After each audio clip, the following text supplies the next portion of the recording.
We're living in unprecedented times, ones of grave personal, national and international danger, where our lives are threatened, our livelihoods destroyed, and our politics usurped by what my guest today describes as a terrifying worldwide authoritarian takeover. Hailed by leaders across the world, yet with no electoral mandate, this is the UN-backed Build Back Better slogan-wielding Great Reset. Mostly ignored by the mainstream media, the once great free states of Canada and Australia, for example, are reduced to tyranny. There is an almost biblical fight for liberty in nations across the world, yet still so many are unaware, apathetic, or bewildered, rendered hopeless by events. Following on from my interview last week with the erudite leader of Britain's Heritage Party, David Kurten, today to discuss a globalist cover-up is UKIP's spokesperson for defence, former MEP Bill Etheridge, kindly coming back onto Daily Chaos yet again, but this time in the most extraordinary circumstances. For just days before UKIP's party conference, he has asked not to speak on behalf of the party, but instead in a personal capacity, because he says he does not know what UKIP's position is. Before I ask you, Bill, about not only UKIP's apparent indifference to sweeping totalitarianism, but that of the political establishment as a whole, and for the benefit of those whose news media consumption remains limited to listening to hacks, not journalists, what is the Great Reset, please? How is it authoritarian, and why is it terrifying? Okay, well, thank you for this opportunity. Just to amend a couple of things at the start, I'm now the economy spokesman rather than defence. That was a previous incarnation.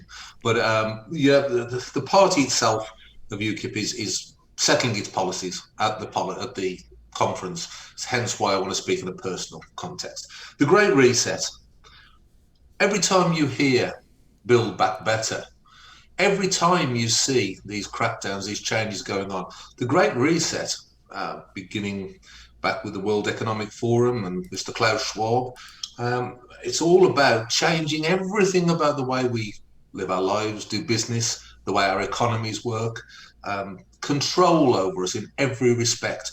We proles are to be the slaves of the elite.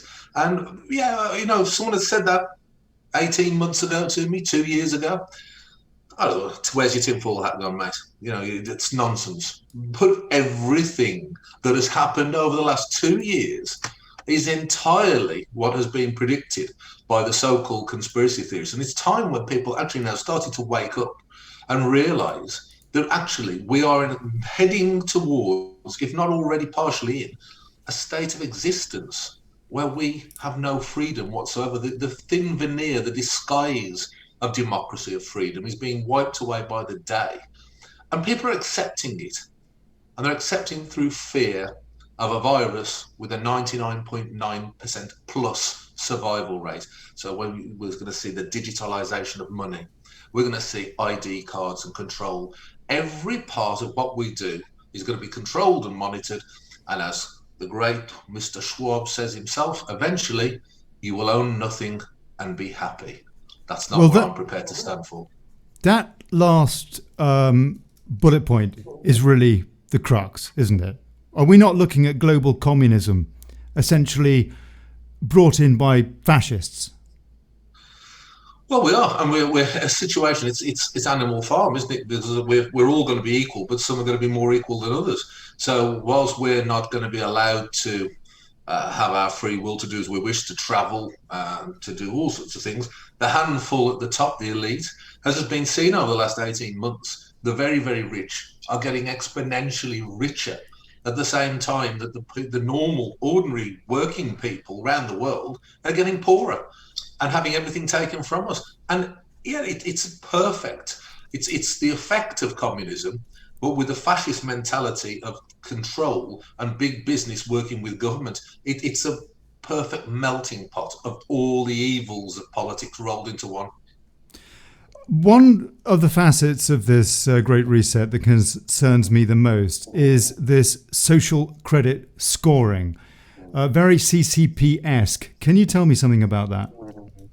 Yeah, well, the way it works with our friends in China is that you're constantly, if you've been a good boy or good girl, you get points on the system, and if you've been naughty, you've said something wrong or behaved in a way that's not approved of, you lose points. And of course, if you're reliant on the state for everything, then the state can withhold privileges, withhold certain freedoms. We already hear the likes of Trudeau talking about, well, we're going to withhold your freedoms until you do what we say as regard having a jab. It's happening now. The social credit scoring is happening right now. And when you get an identity card that's going to be digitized eventually, and anyone who doubts that, really, come on. Well, everything's going to be stored on there. Everything you've done, everything you've said. Well, I don't think I'm going to get many pennies out of the state from the things I say, but this is the way it's all heading. And what really is sending me to a rage is that people are just meekly rolling over and accepting it. It's beyond belief. Do you think people know about it? I think that a growing number of people know about it, but certainly I would say it's a minority. But even the majority who do live in blissful ignorance of what's going on, surely you can smell a turd. Let's be realistic. Everyone's life has been changed in ways we never dreamt possible over the last 18 months or 2 years. And you really think it's still about a virus? Are you that naive and that trusting to really think that this is all about a virus when everything that's going on and so little of it has got anything to do with a virus? And yet conditioning. Conditioning is extremely powerful. People do not appreciate the power of conditioning, no? Oh, yeah, well, a large amount of neuro-linguistic programming goes on through our TVs and through the media commentaries, which, to encapsulate it, means words with certain symbolism and certain meanings, which will embed themselves into your subconscious and make you accept certain things and behave in a certain way. And if you think that that's an outrageous comment, well, how the hell do you think marketing works? This has been going on for many years in perhaps not quite such a malevolent fashion, but you only have to look everywhere you go. Slogans, the same words repeated over and over again. It's quite clear that we're being conditioned, but I just wish, my faith in human nature makes me want to believe that people can actually understand what's happening to them and fight back. What would you say to those people who say, actually, you know what? We need a great reset. The society in which we're living is not sustainable. We need to change it. Maybe these guys are going to change it for us. And so, you know what? I'm behind it. I've heard that argument made. And my response to that is, well, look, if you think that society needs to be changed and you believe that, green issues and various other matters need to be addressed urgently, well, I tell you what, let's have a discussion, a debate and an election and let people vote on it. You don't change everything. Well, they clearly are doing it, but you shouldn't change everything without any consensus, any discussion. We should be adults. We're being treated like children. And, frankly, the fact that there's been no debate or discussion makes me think that they couldn't win the debate. Because who votes to be poorer? Who votes to be controlled? Who votes to be the underling to an upper class? I certainly wouldn't. We are moving into, I think, what could be described as a surveillance society, a sort of a snitch society where, for example, in China now, I interviewed a whistleblower a few weeks ago who was telling me how he couldn't move outside of his own region or even his town because one of the neighbors had snitched on his wife. They didn't like his wife.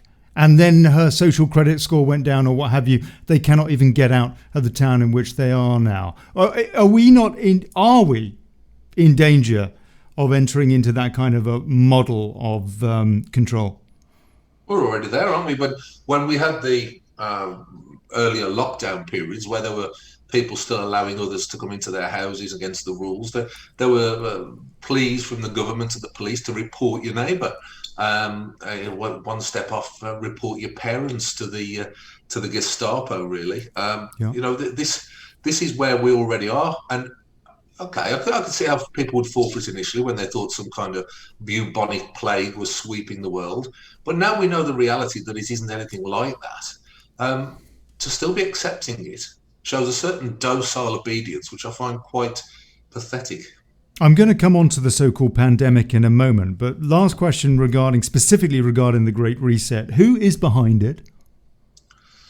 Well, in my opinion, it is people so wealthy and so rich that you never get to see them. I can't point at the specific finger as any one person, because having been at the level of an MEP and you talk to people and say, oh, you must have known you must know a few things about what was going on. I can tell you our elected representatives more often know bugger all about what's going on. They can't put their finger on it. It's like trying to hit fog with a machete. You can't get to the bottom of it. So the people in charge of global corporations and the overlords, the people who own the world, and let's be honest, we know that there are a handful of people who own the vast majority of the wealth. These are the guys running things with their useful idiots who they put as mouthpieces. We know that Klaus Schwab, the head of the World Economic Forum, has written a book, or several actually, about the Great Reset and elements of it, what have you. You mentioned the political leaders that we have and suggest that they're puppets. Do you think that Boris Johnson is a puppet, that he has control? Yeah. And ditto the question for Biden, for example? Well, I mean, Biden's clearly a puppet. I mean, the guy can't even tie his own shoelaces. I mean, let's be honest. If anyone believes that Joe Biden is running the free world, well, I don't wish to be overly cruel to someone who's clearly mentally unwell and going through the early stages of dementia, if not the middle stages. So, and you look at Boris Johnson, the number of times he'll come out and say something, and then the next day say something different. Now, you could say that's just because he's a liar, and yes, of course, he is a liar. But it could also be because he's getting contrasting orders, telling him what different things to do. I simply don't believe that the elected government in this country is running things. I don't believe they'd be capable of doing it even if they had the power, but they aren't. They're mouthpieces. They must be. Are they really conservatives? These people who've been the biggest tax burden in our lifetimes, are they conservatives? I don't think so. They're being led, controlled. One of the things that Boris told us about 18 months ago or so was that we had 14 days to save the NHS, then apparently extended. Is this a pandemic or is it a scamdemic? I don't doubt for 1 second that COVID exists, and I don't doubt for 1 second that a number of people have died with it, and a tiny number of people have died of it. I don't doubt that. Does that make it a pandemic? No, it makes it a virus which has been used to control people. And as for the NHS, in the past, the great way of controlling people was religion. Now we have a new religion, which is the state, and its cathedrals are the NHS. And it's the same thing. We are being controlled by the same methods. It's just, it's no longer they're not praising to God, they're praising to Chris Whitty or, God forbid, Patrick Vallance. Same thing. People nonetheless have a lot of faith in chummy Boris Johnson, for example, in the UK, or at least you would think that they do, looking at the Tory party conference a couple of weeks ago. What are your thoughts about, for example, Brexit? Did we get it? Or was it Brino? Was it a joke? Or was it even a diversion to take our minds off what was really going on with the Great Reset? I wonder whether or not Brexit and Trump were the factors which kick-started things moving more quickly than they would have done. I think the peasants' uprisings, as both of those things were, I think that's made all of this move a lot more quickly. And as for Brexit, I dedicated so much of my time and effort and life to it. And I thought that I would be able to retire from doing anything political and just go into the sunset thinking, well, I've been part of the greatest win since the Second World War. And what really hurts me and enrages me is it now appears to be almost irrelevant in the context of what's gone on. Almost irrelevant, because all we've done is swapped one facade of control from the EU to being completely controlled by completely faceless corporations. So I feel bitter and angry about Brexit, and I think it's lost its meaning. And that doesn't mean it's lost the meaning of the people who fought for it, but I think the term itself is no longer relevant. I want to ask you compare Brexit with the Great Reset in terms of importance and severity. But before I do, just one last question about you, Brexit. Is the UK finished now with, for example, the Northern Ireland, the Northern Irish Protocol being adjudicated by the European Court of Justice, with Northern Ireland still in the customs union, i.e. didn't get Brexit? Is the UK finished? Has it been broken up? It's very hard to make any form of prediction or judgment with people like Boris Johnson in charge, because they don't abide by anything they've said, any protocols, any agreements. They just do what they want to do. I hope and pray to God that it isn't broken up. But what happens next? I mean, I defy anyone to have the real political savvy to understand what Boris Johnson and his cohort are being instructed to do, because it doesn't make any political sense at any juncture. So I can't answer that. I watch with unfolding horror at everything that goes on and bafflement. So my days of political predictions when it comes to that are just gone, because I don't know or understand the people making the decisions. How would you place the Great Reset as opposed to Brexit in terms of importance in our lives in the UK, for example? I would suggest that Brexit was something that, as it turns out, was of passing importance, was a pleasant moment of shoving two fingers up to the elite. And the Great Reset is the pivotal moment in world history. How would you compare what's going on now with World War II? I actually believe that what's going on now is perhaps more important. I also think that what's going on now might have some of its roots in history from not long after World War II, where perhaps people started to decide they weren't going to allow pesky nations to fight each other anymore. They were going to make sure that we behaved ourselves. So I don't think I can think of anything in modern history that compares in importance with what we're going through at the moment. I just don't think there's anything comparable. Certainly, in terms of life lost, of course, World Wars II and I still hold their ground. But in terms of the long-lasting effect, I think the Great Reset is considerably more important. Global totalitarianism, no? It's there for anyone to see. This is why I'm so angry. This is why I'm frustrated beyond words, because I started 2 years ago. I did not believe in this. I did not believe in it, that this was happening.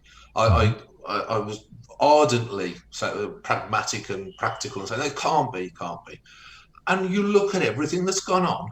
It is global totalitarian. Why are all these governments of different supposed shades in different countries in different parts of the world all doing the same thing?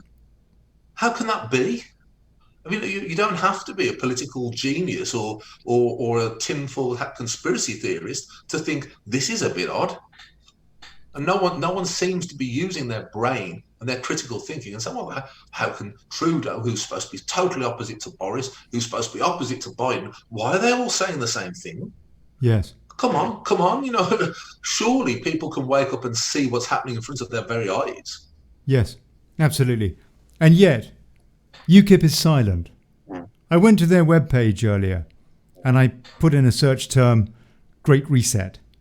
No results found. I think UKIP has spoken out very strongly against Build Back Better, and it's spoken very strongly against lockdowns. I think that we shall see after the party conference coming up this weekend where it goes from there. But this is why I speak as myself, yes, rather than as the party on this issue, because it isn't necessarily because the party is reticent about getting involved. It's just that I'm not particularly privy to that decision making, and I don't want to tread on anyone's toes. So I think that with people like Neil Hamilton in charge at UKIP and some of the other senior figures, they're not daft. I'm pretty convinced that there will be some stringent arguments coming out, but it's a democratic process with these policies and these things are put forward. So I can only speak for me. I don't understand why these purple people weren't talking about the Great Reset at least a year ago. I mean, for me personally, for example, I saw Brexit as being a battle in this war against the Great Reset, against this sweeping globalism in a sort of a CP China model. It's now absolutely clear, it has been clear for at least a year. Why is UKIP saying nothing? I know you have to speak in a personal capacity today. I appreciate that. You've got your party conference and what have you. UKIP's had enough turmoil post-Farage, if you like, and arguably pre-Farage as well as it is. I want to see UKIP work. A lot of people, we need to see UKIP work. But under the current leadership, the kind of NEC that didn't give a damn about democracy under Batten and Brain, for example, are we going to see them actually take on this topic in a responsible way? Or are we going to perhaps listen to people like David Kurten, who came on Daily Chaos last week and said UKIP, for all he knows, is controlled opposition and possibly run by Conservative Central HQ? Well, I like David very much. I do, and we've always got on with each other. And this is not one of those political things. Oh yes, he's a great friend. He really is a great guy, and I like him a lot. But that's cobblers. UKIP is not controlled opposition. UKIP is barely controlled as a party. The very thought that we'd be no. I mean, just no. UKIP has been fighting the symptoms of the Great Recess, if you will. It's been fighting the lockdowns and so on. And I've been trying to bang out arguments about the economic disaster that's been unfolding. But let's not forget, we're not getting much coverage anymore because certain Johnny-come-latelys seem to have bought their way into positions on the media, and we can't get to speak. So if there is a controlled opposition in this country, I wouldn't suggest it was UKIP. I think it's very much more likely the leadership of the Reform Party. They're the controlled ones because they're part of the bloody establishment themselves. How they can rebel or fight against something that's been so kind to them is beyond my understanding. They're having a lovely time making themselves very well known on TV, saying certain nice things and doing nothing about it because they aren't real. They're fake. UKIP, for all its faults, all its failings, UKIP is genuine, full of genuine people who have genuine passions. And the reason why I often speak for myself personally is because I don't want to speak always for all those people, because I know that my views are very radical and very strong. And, UKIP is forcing its way to being a democratic organisation. So as a spokesman for the party, I'm not going to speak for those other people. I've not heard their voices. I speak for me, and I know what I believe. It's only fair to point out that when I ran that search about the Great Reset on the UKIP website, I also ran it on the Reform Party's website.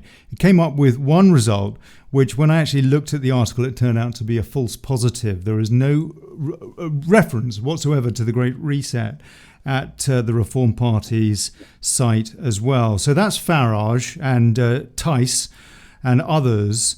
Farage and Tice keep talking about Brexit as well, when all we got is a tepid brino at best. Farage now is telling us all to get vaccinated with a vaccine which isn't even recognised under the FDA in the States, for example, and that is a fact. You can look it up for all of the vaccines that are being put out there.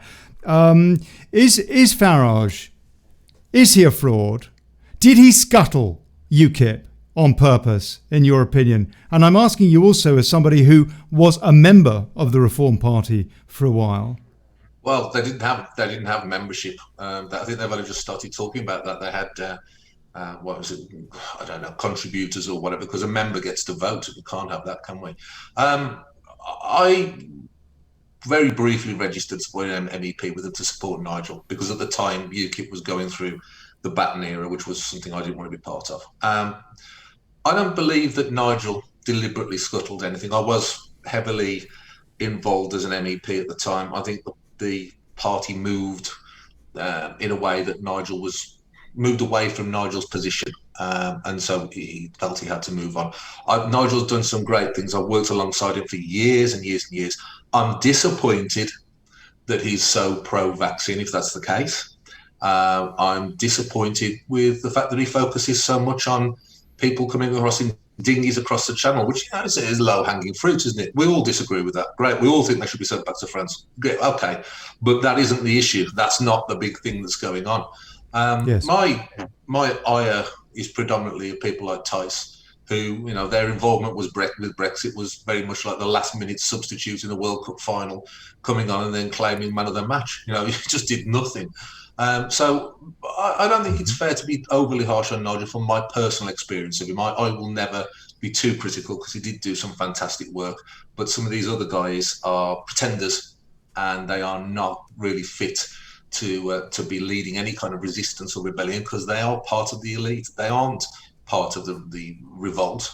They're against it. But yeah, that's where I think parties like UKIP and voices like David Kurten and voices like Lawrence Fox and voices like some of the other people are so valid, because we are the outsiders, and I certainly am an outsider, and I'll never be part of any establishment, and I'll always rebel no matter what, and this is the biggest thing to fight against that I've ever seen in my life. Kurten said he would cooperate with similar minds across the political spectrum, certainly with regards defeating the Great Reset. Would you agree with that? Would you do the same? I want us all who are on the libertarian side of politics to work together. I made no secret of that. I think it's the best thing to do. I'm not in a position to make that happen, and I'm sure there are conversations that happen, and why it's not come together is something I'm not privy to. But I think purely if you talk about putting your country first, putting the future of our children first, putting our liberty first, I think it's crucial that we come together and work together and pool our resources. It's a no-brainer. You did leave over Batten and his change with the party. I remember that. And you were concerned that there was a perception that the party was seen as being xenophobic, what have you. Actually, was Batten's UKIP so dreadful? He did open up the church broadly. Wasn't that good for the British people to have a representation that they hadn't had politically for decades? I don't have a problem with people like Gerard putting forward their points of view and standing for elections, but that was not the point of view that I stood for election on, and I'm a libertarian. I make no secret of the fact, and I have been ever since I got involved in politics. And Gerard is not a libertarian. The almost the exact opposite of which. I also found some of his views on people from different cultures and different sexualities to be deeply unpleasant, and it just wasn't for me. I mean, I can only ever do these things if I'm saying what I think. I'm not employed or paid to be a politician anymore, and I still come and say these things because they're what I think. And I just could never be in a party that represented Gerard Batten's personality or points of view. It's just not my kind of guy. Just couldn't do it. I wanted to clear that up. And yet, also now we have Neil Hamilton. Neil Hamilton, is his perception much better from the point of view of getting, if you like, bums on seats, getting members into UKIP? Because isn't he ex-Tory, cash for questions scandal, wife goes on, I'm a celebrity, get me out of here type stuff, a bit of a joker? He's certainly not a joker. Neil Hamilton was a government minister at one point. He's got a huge career in politics behind him. And yeah, there's been scandal around him, but as far as I'm concerned and aware, he was never actually convicted. He wasn't. No, that's correct. I believe that I haven't been. It's operated at a lower level than Neil and some of the other people we've mentioned today. I have had huge amounts of scandal thrown at me, and to be honest with you, if you're involved in politics and you aren't a yes man, you will get a lot of scandal thrown at you. And I don't think that's a bad thing. As regards getting bums on seats, look, Gerard had a dog whistle, and it was really popular with UKIP members and UKIP supporters. And I recognise that. I recognise that would I have, as some people tried me to get to, challenge Gerard for the leadership, I'd have been thrashed, absolutely annihilated, because libertarianism, as I represent it, wasn't as attractive to the membership at that point as Gerard's nationalism, to put it nicely. But that having a lot of members attracted by your dog whistle does not represent electoral success. What that does is it marginalises you to the point where you end up losing everything. Now, we compare Neil's leadership. Neil's got the party from a much lower base than when Gerard took it on. And I think what Neil's done is he's stabilised. He's got some sensible policies in there. He's taken away, certainly from my perspective, he's taken away the stigma, I think, of some of the more extreme stuff that Gerard was very much a party to. And so as far as I'm concerned, if you get one vote, get 1 million votes, get 10 million votes. If you're saying what you believe and what's right, then you should say it and stick by that. I want to come just touch on very briefly at the end in a few minutes' time on a little bit more about that policy going into the party conference. But before I do, the mainstream media is silent about the Great Reset. Do you have any theories as to why? Well, the mainstream media is silent about the hundreds of thousands of people protesting all across Europe, and people going on strike and fighting back against vaccine passports as well. They're silent on so many things, and the only theory I could put forward is that follow the money. Whoever's in charge, whoever's paying for the advertising, doesn't want to discuss. So, if you're across the board, across the board. I mean, for example, what about GBN? It's supposed to be the new conservative saviour of news media or something. Or talk radio with Julia Hartley-Brewer, for example. I do think there's a couple of elements. I mean, I think that you do have to be wary of the broadcast watchdogs. And I think there's a danger of having your license pulled if you speak too frankly. But the Great Reset is fact. What they say is everything you've said.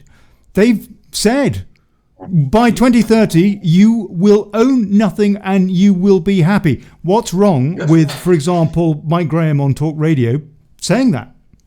Perhaps he should grow a pair of balls and say it.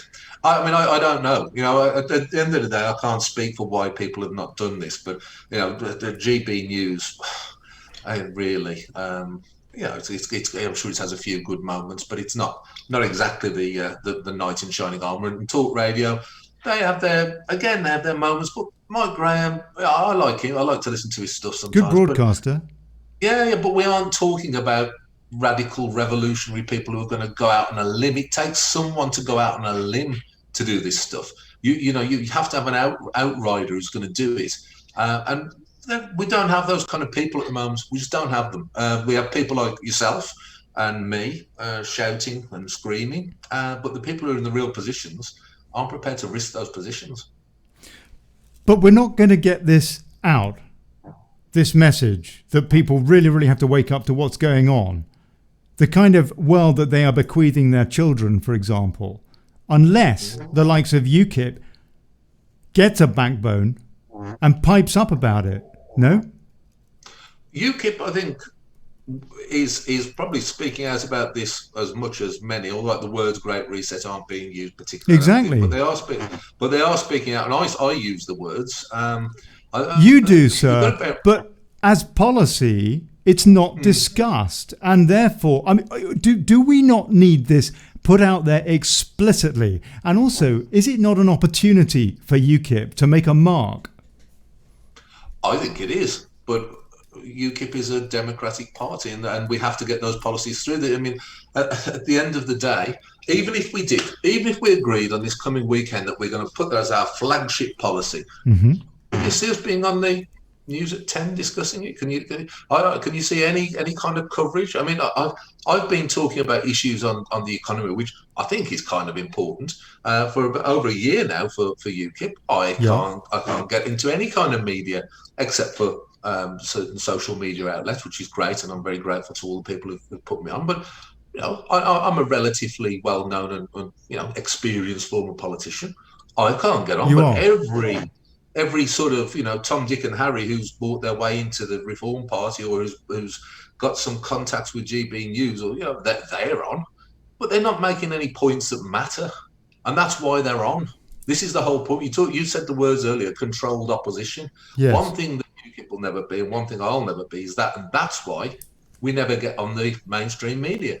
Yes. Well, GBN and Talk Radio and the likes of Raheem Kassam, for example, ex-Breitbart, what have you, advisor to Farage, who said to me just over the last couple of days in messages toing and froing on Facebook that he did not recognise the Great Reset, so-called conservative journalism, with friends like these. We do have controlled opposition, up to our ears in controlled opposition. But if UKIP was to get serious about this and, for example, get all of its members out there, never mind going to Worthing and having a party conference, that's important, yes, hopefully so that delegates can pipe up about this, which is why, sir, I'm so grateful that you come on, so that hopefully a few folks that will be in that hall will have seen this interview and will demand that the NEC at UKIP talks about this. Maybe it would be more useful, though, or off the back of Worthing, for example, if UKIP would go to the BBC and picket outside, picket, refuse to let the news people into the building until they start reporting on what's actually going on in our world. Well, I've done a few protests outside the BBC in my time, and I agree with you, although I think you might be overestimating our current numbers. But I do agree with you entirely. We should be doing this, and the voice of this will be heard at the conference because I've got a speech and I'll be mentioning it, so it will be heard there. But it's going to take more than just UKIP. It will. You would be like a snowball. You would have, for example, veteran groups that would join you. Yeah. You would have people like me that would join you. You'd have people like David Kurten and the Heritage Party that would join you. Hopefully you'd have people like Lawrence Fox that would join you, who I saw for the first time wrote about the Great Reset the other day. Didn't say what it was about, but he did at least mention the damn thing. I do believe, sir, I do believe, Bill, that if you were to start a movement, that a lot of people would join forces with you, and it would be good for UKIP as well. You get a bigger membership.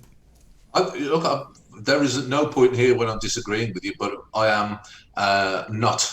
I'm a small part player, a mere functionary in the larger game of UKIP at the moment, and my views are clear. My support for these kind of actions is clear. I absolutely condone it. But I can only, as I said before, I am speaking just as Bill Etheridge. I will try and convince people in my speech, if they find it a compelling speech. I hope that the snowball will start with my speech. But there is only my days of believing that I could raise the armies myself are long past. I think you get a little bit to understand your own abilities and pull after you've been in politics long enough. So whilst I'm 100% behind what we're saying, I also can't come on here and say to you, yes, viva la revolution, because it'll probably be just me walking along.